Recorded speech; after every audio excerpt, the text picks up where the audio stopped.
everyone. Thank you so much for joining us tonight. My name is Shu-Ling Chua. I'm really excited to be joined tonight by Anita, Noemie, Dzenana, and Natasha. So you're here tonight at English is Cancelled. Before I begin, I'd like to acknowledge that I am joining you all from the land of the people of the Kulin Nation, and I acknowledge the traditional custodians of the lands in which my fellow panelists are joining us tonight from. I pay respect to elders past and present. It is important to acknowledge that according to IATSIS, over 250 languages were spoken by Aboriginal and Torres Strait Islander peoples before colonisation.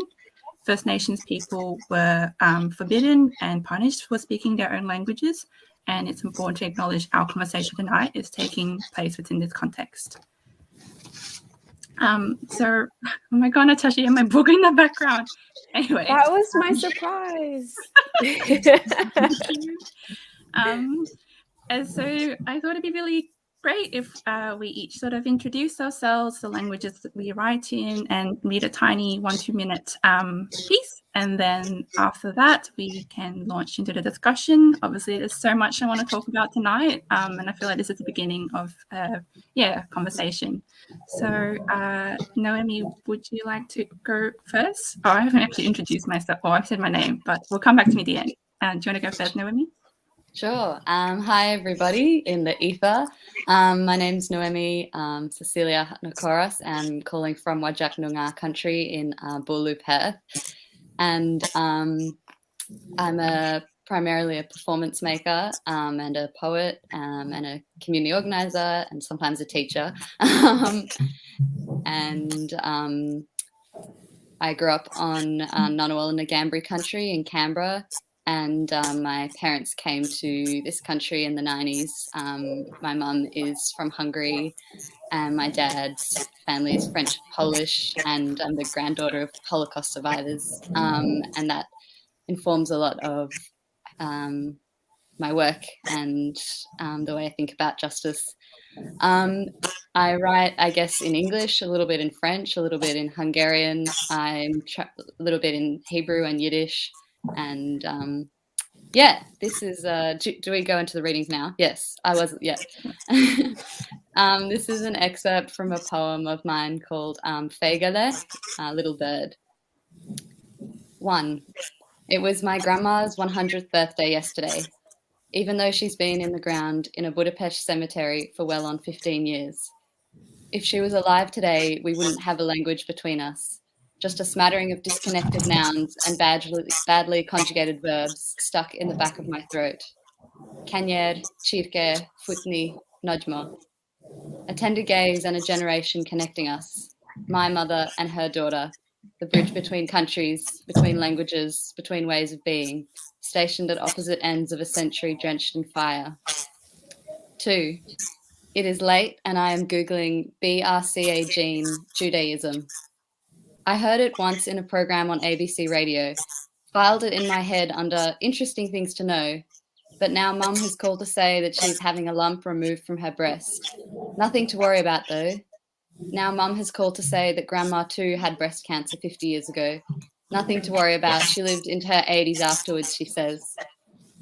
Now I am deep in BRCA gene research, a gene prevalent among the Ashkenazi Jewish population, due to a narrowing of the gene pool 500 or so years ago. And as far back as we can trace our family history, our ancestors have only married other Ashkenazi Jews. It is late and I am unsure which source to trust as I ponder my small, pale, speckled breasts in the bathroom mirror. 3. The Yiddish word Fegele comes from the old German Vogel, meaning little bird. It is unclear whether fag derives from the word Fegele or the other way around, at which point it started to mean gay, to cross over into mainstream usage, or what birds have to do with sexuality. The word feels snug despite its history, curls up from the jumbled nouns in the back of my throat before exploding out loudly with the S sound, like a flock of small noisy birds I can't help but be entranced by. That's probably all we have time. I'll hand it over to all the other amazing people. Thanks. It's really great to be here. Really privileged, feel really privileged to be in the presence of all these people. Oh, thanks, Noemie. If people want to read the rest of the poem, where can they find it? Nowhere at the moment. Okay. Hopefully somewhere soon. No worries. Or maybe somewhere live in Perth or on an online thing. I think hearing poetry spoken out loud is a very beautiful experience. So thank you for sharing. Thanks. Dzenana, would you like to go next?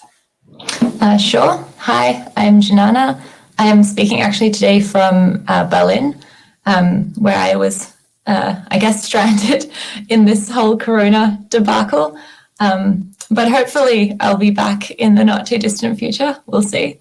I'm a Bosnian Australian writer, poet, and critic. And a lot of my work focuses on, I guess, identity, unbelonging, the history of my family. We were refugees from the Bosnian War, which was a war of genocide and a civil war. And I came to Australia when I was 6 and didn't have anything to do with my biological family or with Bosnia until probably 5 years ago. So a lot of my poetry is also about trying to reclaim that language and through that language, my Muslim identity, which is particularly difficult as someone who doesn't actually believe in God. And also my sort of Bosnian and Slavic identity as well. So I'm going to read, I think, possibly 2 poems, but the first one will be To Learn a Mother Tongue, which is a poem I wrote about the experience of moving to Bosnia, which I did 4 years ago, and I spent 6 months living with my biological father who can't speak English and I couldn't speak Bosnian. So it was very interesting and full of incredibly awkward encounters. But this poem is not too awkward, I don't think. It's not awkward at all. What am I saying? Okay. To learn a mother tongue. I learned sustenance first. Vreshna, jabuka, mlijeko, hljeb. Learn to say nisam gladna before I can say that I am. Learn that I must leave food uneaten, since empty plates I want to be filled with samo malo još. Then comes movement. Dolazimo, idemo, hajmo mi, moja čerka je došla, and the whiplash of names, which sound familiar but are not, and which suggest directionality, or at the very least, direction. In the stillness that follows, I learn to call things. Stol, drvo, list, svijet, nebo. My father is a translator. He touches objects and turns them to sound, stretches his arms across naše selo, and renders the world legible. Speaking to the self comes slow and without intuition. I am not cold, ali hladno je. To know the difference, I must know when to uncouple myself and when to double back. I do not miss you, ali nedostaje si mi. Grammar comes slower yet and forces us into the perpetual present. There is always someone missing, and we can never be sure who did what to whom, since I conjugate poorly and without regard to grammatical gender. In any case, we do not burden ourselves with syntax. There is too much history to get lost in semantics, and we are more interested in the little things. Jesse, šta radiš? Jesi ti gladna? Hajde, hoćeš ti kafu? Drago mi je što si došla. And I will provide a little bit of a translation for those, but basically the last little sentence was, I'm glad that you're here, or I'm glad that you came. The rest I'm sure you can figure out if you see it written. And I'll read one more, I think. This one's a little bit more political. I think I tend to write a lot of sort of politically charged or, definitely politically charged poetry. And this one's called Gore, Gore, Gore, Gore. Our equivalent of the grammatical joke, buffalo, buffalo, buffalo, and etc., is gore, gore, gore, gore, which to an English speaker looks appropriate for a country best known for its well-televised genocide.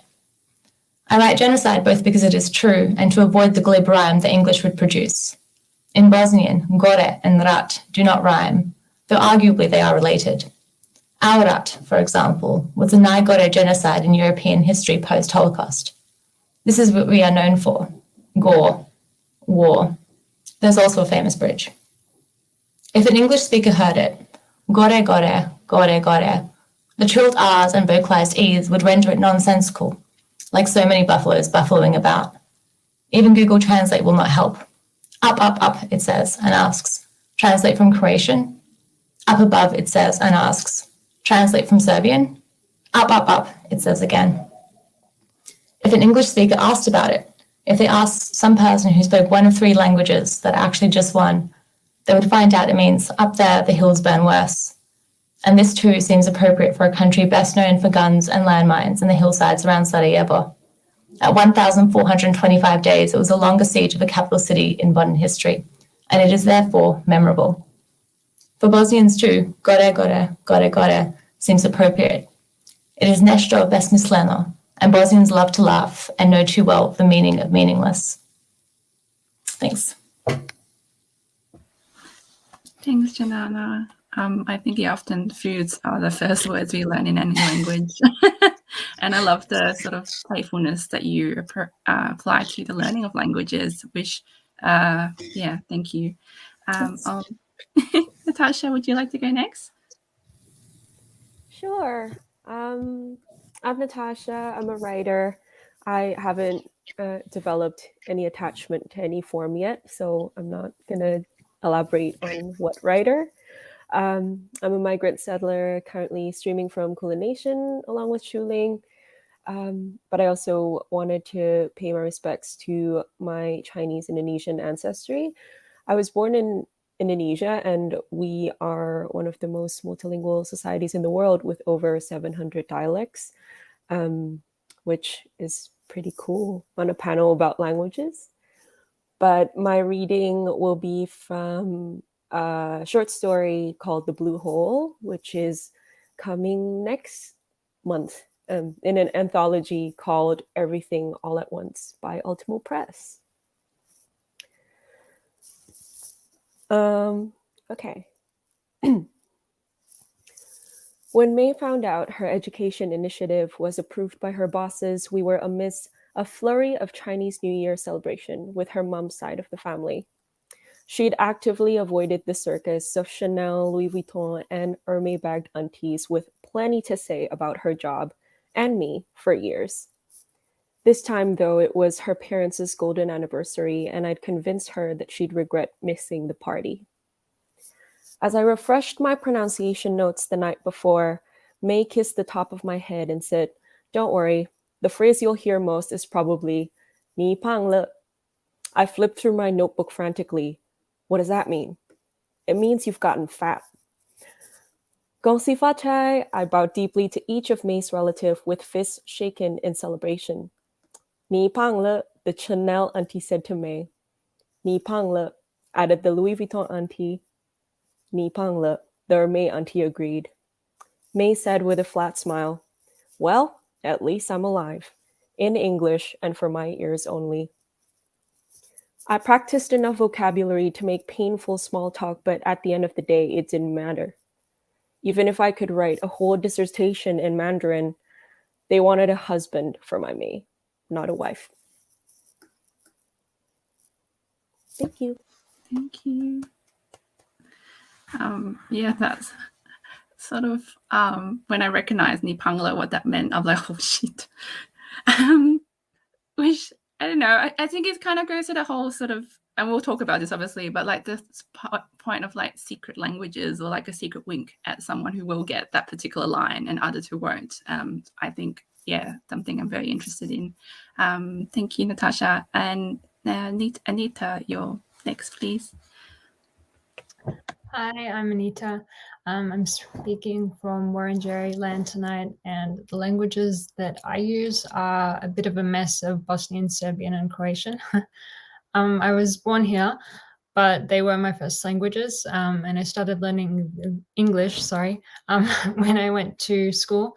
I mostly write poetry, and this is my poem. Hopefully it's not too long. I'm going to try and speed it up.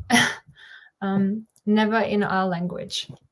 Tata says, "Do you remember the leaf? Your baba and Rodica and Tetka, they placed a leaf on your head and you didn't eat it. Dok si bila beba, we took turns praising you for being alive. Every few months, Tata watches the same tape he recorded on his chunky old video camera. It holds 2 hours of footage. It's me, as red as a paprika, crying and kicking my leopard print stocking feet at him, shrieking, 'Yani sam beba,' like I could will him to believe it. It's me, Techo, and Tata around the house in Chajavica and asking over and over, Znam, jel imaš neke igrice na kompjuteru? No matter how many times Techo says the computer isn't for playing games, I don't give up tailing them with these words. My favorite part is in Baba's kucha in Bielina. All of us gathered in the kuchnia. I'm singing a song in Engleski. When I finished my performance, Techo says he was listening in Srpski, so he didn't understand a word. He says I should have asked him to listen in Engleski. Want to tell him now that the word ananas is used in 42 countries and that pineapple is only used in 10. I'm sure he'd say it proves his theory that his cellar is the center of the world, but the original word came from the Tupi word nanas, that means excellent fruit. When Imam words, they paid for these, I rate well, but Nasni languages kept. I'm still asking, why did I send them away? My parents filled an envelope of pare every week for 5 years to fill me with a language that wasn't their own. Mama says, when the back of your hand is itchy, dačeš pare nekome. So I hope for my palm to itch instead. Our family has spent too much money on English already. Mama always asks, do you leave them whenever I'm speaking too long about people? So I kaže, always same, no. It took us years to say the word love, and we've never said it in our languages, only in English. Maybe this helps create distance. Kako kaže care for nas.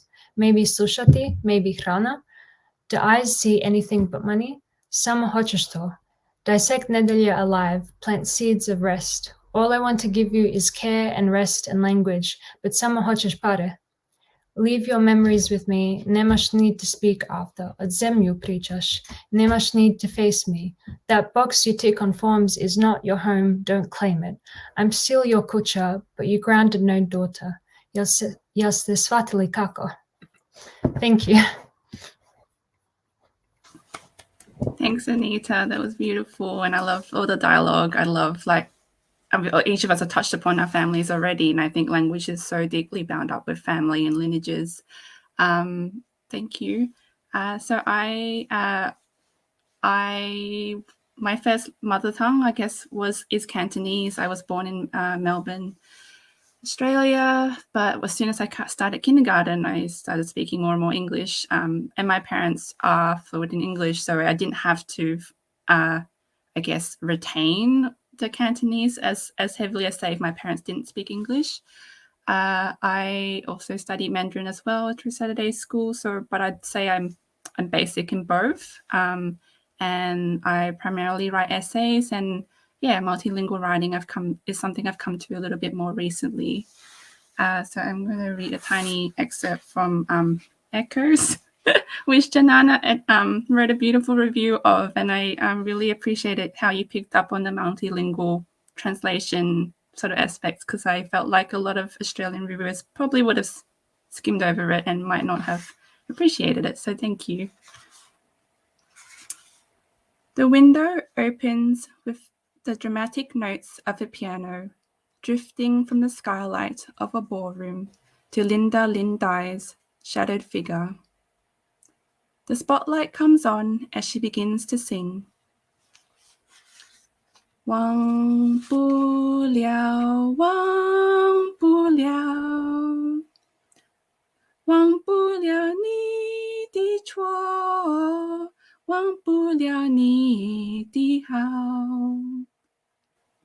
Her chandelier earrings catch the light, sparkling, tinkling. The film pans to a well-dressed, attentive audience. The women are in cheongsam, the men in suits and ties. Cigarette smoke wafts. The camera stops at a reserved table. A man arrives, his arms draped around two women. They sit laughing, heads close. Lin's eyes widen in recognition. She tries to look away. Wang bu liao ye luo di chou chang, ye wang bu liao na hua kai di fan now. Thank you. So this is going to be the fun part now. Discussion time, and this. That was still so beautiful. Thank you, everyone. I can't wait to karaoke. I've been spending my lockdown learning how to sing all these Cantonese and Mandarin pop songs. I thought one question we would start with is, why do we write in other languages? And I'm just going to open it out. And anyone wants to jump in first?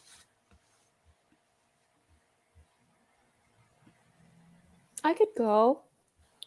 I guess like for personal reasons, first of all. So I migrated to so-called Australia 7 years ago. So my Bahasa has been like deteriorating at a rapid speed, mostly because a lot of my friends who do speak Bahasa have either gone home or they've moved abroad. So other than my parents, I don't use the language anymore.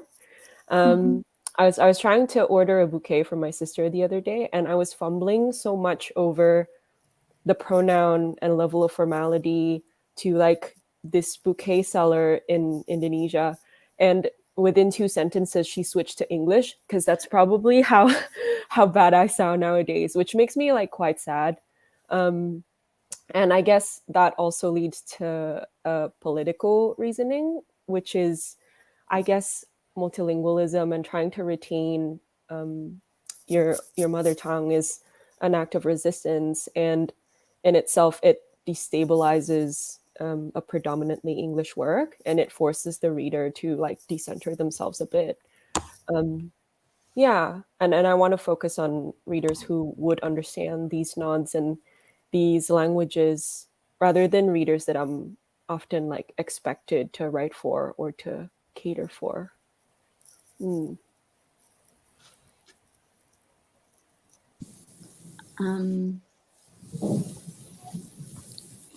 can go, Noemie. Sorry. There's so many things that are like bubbling around, but I guess part of the reason I write, I try to sprinkle in things, words from other languages that are like dear to me, is that's kind of the way that I understand the world. And I think as well, it's like, it's worth like remembering that it's like it's very, in a way, it's like very realistic to write multilingually, because like the majority of the world's population speak like 2, 3, 4, 5 more languages. And my great-grandfather spoke 6 languages, and my ancestors all spoke, they spoke one language for praying and one language for like gossiping in, and another language for like going to the post office. So I think, I think what Natasha was saying about destabilizing, I think is important, but also because there are things that that feel different in different languages, and there are ways of seeing the world and navigating the world. And I think it brings us into richer relationships with place as well, and with memory. And like when I use the word like shtetl, which is like a small, the small villages, Yiddish, where Ashkenazi Jews lived in, I know that those villages were where like my grandmother's side of the family are from, and it evokes a sort of place and a feel that, like even just then I said shtetl in one word, and then in like a phrase I was like, oh, it's like this small Jewish village and yada yada. So I don't know if that, I think it comes from like a need and a desire, I guess, to be in like a richer ecosystem, or seeing the world as it is actually as well.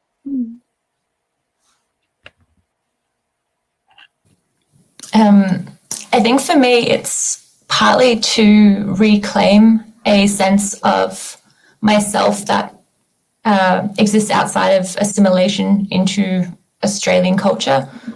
So we, as I said, moved to Australia, and I was quite young. I was 6 at the time. And my sister and I, as soon as my mother could speak English, we did not speak Bosnian at home. We didn't participate in any sort of obvious or overt way in any Islamic traditions. We were very we're going to be Australian now. And there was sort of an ease of doing that, because it just makes everything so much simpler when you have an anglicized name. I was Jen, which is so hard to fathom now, but people called me that.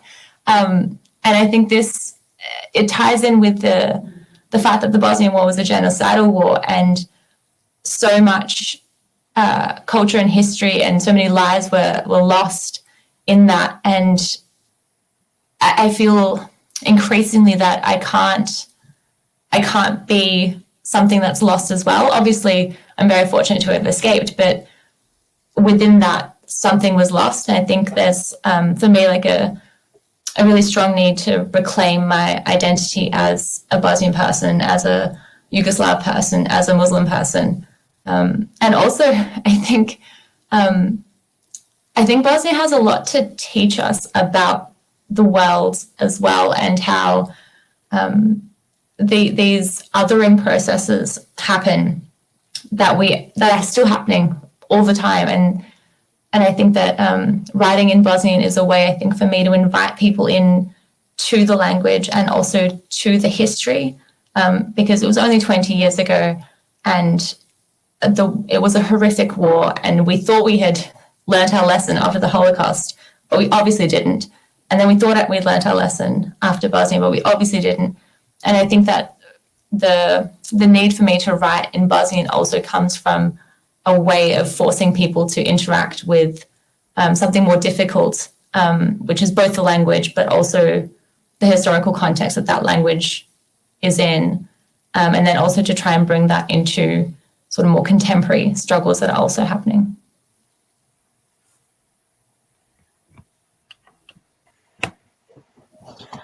I think I'm writing because when I hear like all of these stories, like over the years from family and like friends and neighbors in families, villages and things, I think it just makes sense to talk about these stories with those languages. It's also just like, I don't want to lose them, I guess, because I know there was a time in my life where I thought English is success, and like that's what my parents thought as well. So then, I was really, really bad when I started learning it. They put me in, I don't know if you've heard of it, like there's this tutoring thing called Kumon, and they put me in Kumon for like ages because I was really, really bad at English. And so they kept sending me to this place, and now I'm writing, but there was this time where I was like, no, I can't know all of these languages. That's so like different, and like no one's gonna like me, and like people will say that you have some kind of accent or something, and I'm like, I was born here, and it doesn't really matter if I have an accent or not. But I think, yeah, for me, writing with these languages is kind of like trying to retain them and trying to unpack, I guess, all of the stories and all of the memories that I've heard, I guess. Some pieces don't feel like they need to be multilingual, not because of the topic, more so just like sometimes I'll start trying to make something multilingual and then realize I don't have the language for it because I lost like these words, and I need to like keep learning so I can, include it more, which is frustrating. But I guess like, just keep learning. Yeah, like I'm picking up a lot of the theme of loss and sort of reclamation and strength. And for me, why I write in Cantonese or Mandarin is, I guess it's just the way my parents speak. There's certain phrases or certain words that they'll just say in Cantonese, and I'm like, well, why should I bother translating it? It's just when you translate it, it's just to English, it just doesn't sound right. And I guess with pop songs, that was another way for me to try to get closer to my maternal grandmother. So I feel quite sad in a way that I didn't have a very close relationship with my grandparents because we had that linguistic divide. We could just say, how was your day? Have you eaten? And then we just kind of stop there because we didn't really have anything. We didn't have the words, I guess, to talk about our selfhood or like our daily lives in any great detail. But I do want to kind of circle back to Anita's kind of talking about sometimes when you don't quite have the language for words in other languages. And I think it was in Dzenana's poem about there's too much history to get lost in semantics. I hope that was the right poem and the right person. Yeah, so when we might have partial fluency, I don't know if that's the correct term to use, in a language, how do we kind of work our ways around that? I think at the moment I'm trying to, I don't know if any of you've heard of Jennifer Tomeo, but there's like these books where they're kind of multilingual, but they also play with like language, I guess, and like they not make fun of it, but like some of the words and like the way that it's written, and I imagine it being read, it's kind of like playing with that idea of like not knowing and like mixing the languages. And sometimes I think I want to try that more, like it's a bit of a more experimental approach, but it's also like this is the reality. Like I don't know enough to be completely fluent and like to know all of these words. Like you said as well, there's some words that I know because I associate them with family or food, like, you know, those kinds of words out of necessity most of the time, or like for conversations. But there's other words that you just haven't had the experience of, I guess. Yeah, and I think like that kind of playing around and like that mixing of the languages like creates its own new language, and like that's kind of what English is and has been for like hundreds of years anyway, is like all of these, like English has taken from so many languages, and I kind of feel like, yeah, there's so much that I don't know and might never know, but like my life is a mix of so many different intersections, and I guess I feel like to kind of be true, I guess, to what I'm experiencing and navigating is to like use all of these things that might be at odds with each other, like it's something from like a Jewish text counterposed with like being out in a club or something, like taking all these different things that we might not associate and actually putting them in the same body, because that is how we live our lives like in the 21st century. And yeah, I think that we like, it's like as well like fighting against that thing of like you're not enough of X, or you're not authentic, or like all these stupid like labels that are just like bullshit.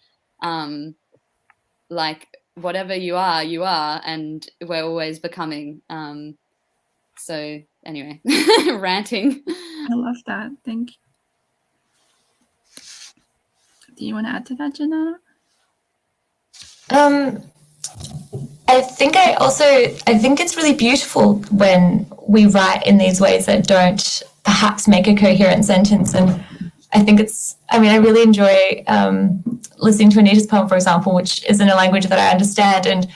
And there's a way it works where it works in English, but then of course the word itself would be a little bit different in Bosnian because it'd be conjugated a little bit differently, or it would fall somewhere else in the sentence. And I think that that's like a really lovely way of sort of rupturing language or breaking and remolding it. That's, I think, very representative of the sort of lived experience of being a person whose first language isn't English, because you always do feel that sort of rupture and reorganization within yourself as you sort of try and fit both worlds, or like multiple worlds, in fact.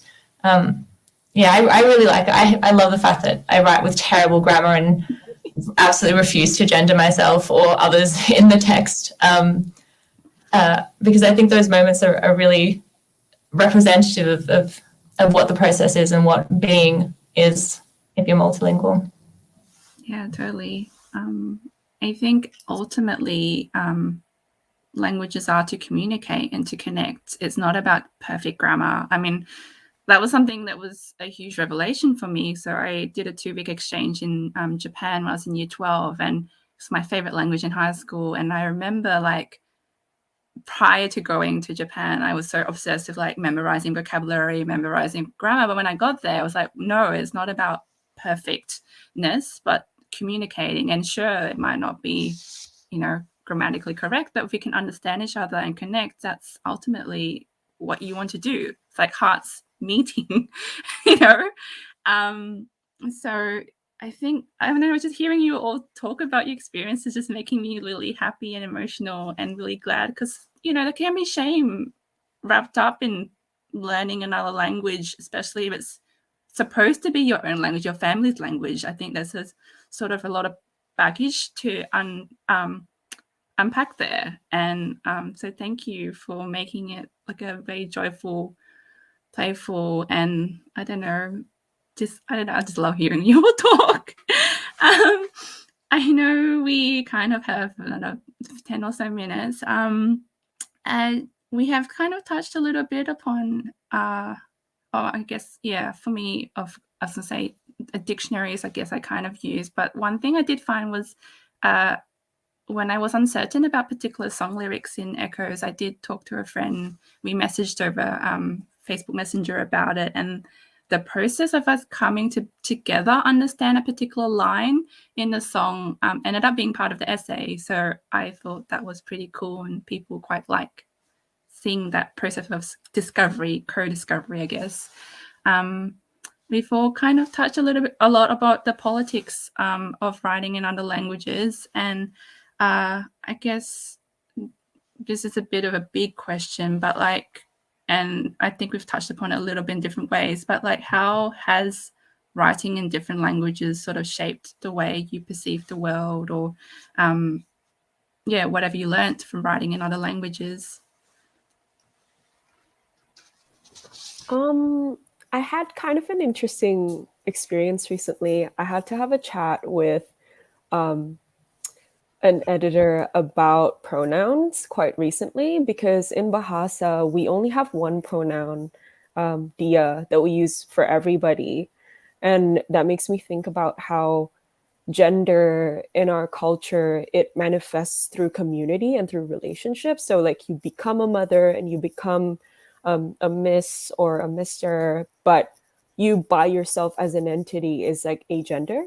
And we had and have indigenous gender systems that incorporates 3 genders, 5 genders, and potentially maybe more.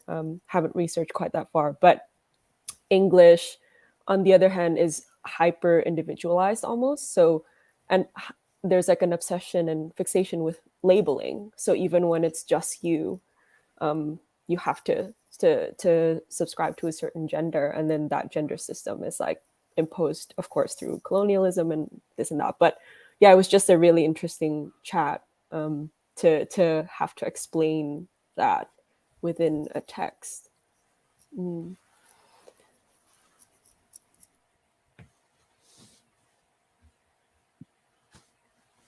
I think it's made me be really interested in the real nuances of each person's speech, and the ums and the ahs, and paying really close attention and listening to the ways that people say things, because it reveals a whole history, and listening really closely. Before we started, Shu-Ling, you were asking us about how do I pronounce each of your names, to get that right, and just that kind of careful and close attention to others around you. That's kind of what writing in other languages or being around other languages has taught me, is the kind of care and patience that we need to show others in order to create a more just world. It starts from that kind of sitting with difficulty and sitting with things that you might not be familiar with or aware of. And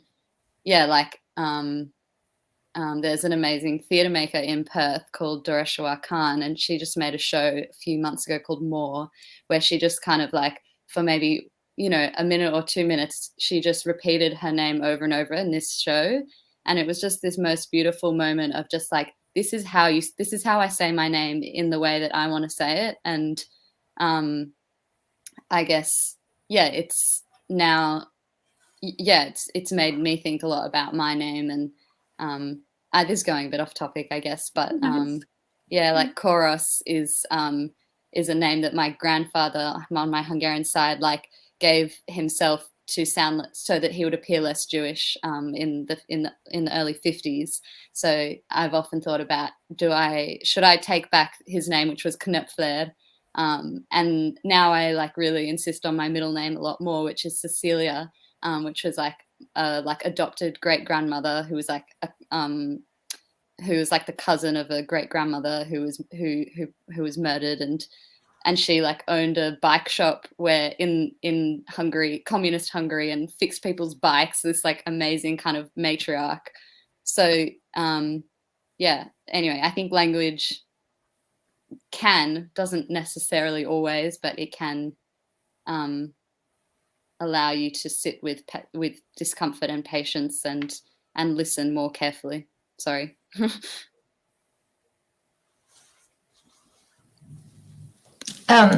you know that meme? Like, it's like in set language here, you don't say blah, you say whatever, but it's based on like now it's a bit of a joke, but I think that it was based on people finding different ways to say a certain thing in a different language that sounded so much more beautiful to their ears than however you say it in English. And I remember very specifically, I took French for a semester or something. And I think in French, has reflexives. So to say I miss you, it's tu me manques, like, and the literal translation would be like, you are missing from me. And someone in my class was like, wow, that's so incredibly beautiful. And I was also, wow, the French, like, they're super romantic. And then I thought, that's literally what it also means in English. And it was this sort of, like, we're not a reflexive language, but if you are like missing a part or missing a person, it's like the same word and it's the same idea. And I think that this really, the attention to particular phrasings or the way that colloquialisms or expressions that exist in other languages, I think also really opens you up to seeing those things in a slightly different way. I think it's this way where if you predominantly speak English or any language, actually, like your orientation towards things is a certain way. And as you learn other languages or relearn ancestral language, I think you sort of broaden out a little bit, or your orientation slightly shifts as you realize things like, obviously that was a little bit of a silly example, but as you realize that these words that you're saying in English also mean particular things and your attention is really drawn to them. I think I also had a lot more attention drawn to gender by virtue of learning Bosnian, because it's got grammatical gender and it has 7 cases and the words conjugate all the time. So I'm constantly gendering everybody and myself if I was to speak with correct grammar. And it's an awareness that I didn't have, for example, in English. In English, I can very much get away with like avoiding that for most of the sentence, except for the subject. And so then it's another thing that then made me have to think about what I consider my own gender, or how people represent gender or conceive of gender, just by virtue of having to do it in every single word. It's also like something that I'm like learning, like I'm trying to learn Noongar, and like in Noongar language, which is spoken in like the south, across the southwest of WA, like the word for river and umbilical cord is the same, bilia, and like just knowing or learning things like that is kind of, you look at the place differently, you inhabit place differently. Sorry, Anita, I think you were going to talk. Or I wasn't, but I can. Yeah, I was just thinking about like the more that you speak, the more languages that you speak, the more wonder that you see in all of them. I think that's what I've been finding. Like the more that I've been trying to learn, you just notice things and you're kind of like, oh, that actually is like a really cool sound, or like this is strange how this is similar in this other language, and you're just noticing more. Also just keep thinking about like all these things that even though I'll learn them in like I know them in English or whatever, and then I'll learn them in another language, or I knew them in my first languages, and then I find them out in English. But there's some that will always like you just in your head, they're always in that other language. Or like even if there's like a frustrating situation or something like that, and there's like those words in some languages that don't have a translation in English, and they're just like exasperated noises or something. I just keep thinking about that. Yeah, how do you translate these kinds of things as well? Yeah. I love that about more wonder with more languages. I think onomatopoeia is such an interesting thing. We're not going to have time to delve into that, but I just think, yeah, when I was learning onomatopoeia in Japanese, that was quite interesting. And I think kind of circling back to what Noemie was saying, I think humility, like I feel like people who do speak multiple languages it keeps you humble because you realize that there are many ways of seeing the world and there's so much that's unknowable to you. Whereas I think if you only speak or work in one language, you're like, I know everything because I can express everything. So I think that's something. Or I think as well, if you insist, like as like Australian schools do, or like Australian government, or if you insist that there is one language, then that closes up so many possibilities. Yeah. I literally wrote on my notes humility, and then on the flip side of that is entitlement, which is exactly what you guys just said. But yeah, for sure.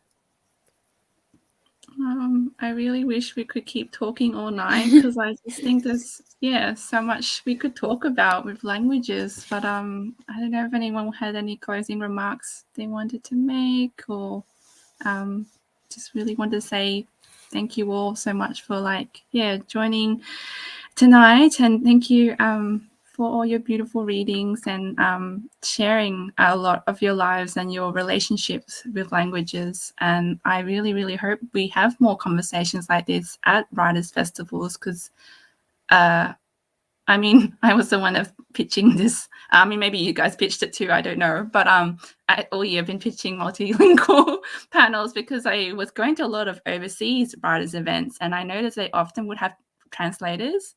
So they'd have the author and the translator, and they both would read the same passage in the work.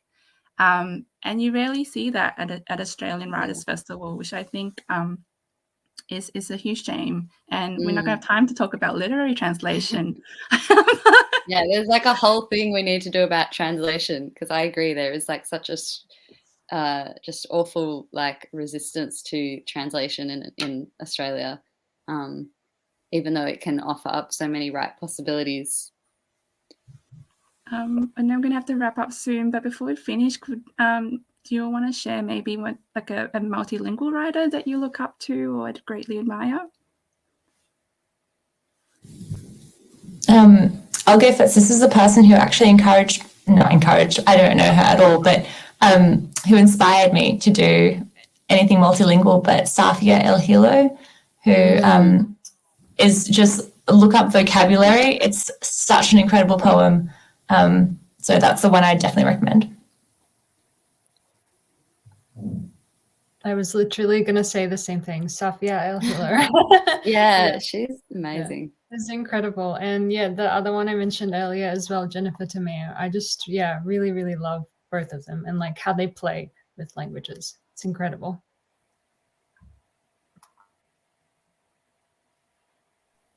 I think mine's probably a recent one, which is Eunice Andrade, who released her second poetry collection, Take Care. I had such a hard time reading it, and then I messaged her being like, I'm such a slow reader, I'm sorry. And she said, no, thank you for sipping instead of drinking. And I was just like, okay. But she's just so lovely, and her poetry collection's amazing. My God, I've just like blanked so bad. Oh, I think there's a playwright, and truly Felicia King, who is, I think, doing really incredible things with theatre and multiple languages. And yeah, Safiel Hilo, also amazing. Anita Heiss just released a book that's like in Wiradjuri language that I really want to read. And I just finished Throat by Ellen Van Niven, and yeah, beautiful, beautiful, beautiful stuff. So many writers to check out. I love Cham Ziyi's work. So their chapbook Blurb Either came out through Subdin, so they use Bahasa, Hokkien, Mandarin. Also to New Zealand Chinese writers I really admire are Nina Minya Powles and Rose Liu. So Rose Liu wrote this really cool essay that has Chongwing dialect, which her grandparents speak, and Mandarin, which her parents speak, and then obviously English. So that's a whole other conversation itself, because I think even within languages there's so many variations, regional variations. But unfortunately, that's kind of all the time we have for tonight. So thank you everyone for joining us tonight, and thank you Noemie, Anita, Dzenana, and Natasha. Thank you. Bye. Bye. Thanks. Bye.